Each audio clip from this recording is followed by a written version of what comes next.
বিশ্বনবীর স্ত্রী সাউদা এসে বলে, নবী, আমি আপনার কুমারী বউ আয়েশার ঘরে তরকারি নিয়ে গিয়েছিলাম। তরকারি দেওয়ার পরে আপনার স্ত্রী রেগে বলে, তরকারি দিলা কেন? আমি কি তরকারি রাঁধতে পারি না? রাগের চোটে তরকারির ঝোল নিয়ে পায়েস নিয়ে আমার গালের মধ্যে মাখিয়ে দিয়েছে আপনার বউ। আপনি তো শ্রেষ্ঠ বিচারক, ও নবী বিচার করে দেন। বিশ্বনবী সাউদার কথা শুনলেন, মা আয়েশাকে ডেকে পাঠালেন। মা আয়েশারে বললেন, ও আয়েশা, আসলে এমনটা করেছো নাকি? মা আয়েশা বলে, নবী, তখন আমার মেজাজটা বড্ড গরম ছিল, রাগের মাথায় ঝোল নিয়ে আমি সাউদার মুখে লাগিয়ে দিয়েছি। আসলে কাজটা ঠিক হয় নাই, আমারে ক্ষমা করেন। বিশ্বনবী দুইজনের কথা শুনে ঠান্ডা হয়ে বসলেন। সুবহানাল্লাহ।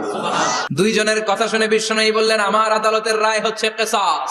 সাউদাকে যেমনি তুমি পায়েস মাখিয়ে দিয়েছো, সাউদাও পায়েসের বাটি থেকে কিছু পায়েস নিয়ে আয়েশার গালে মাখো। সুবহানাল্লাহ পড়েন।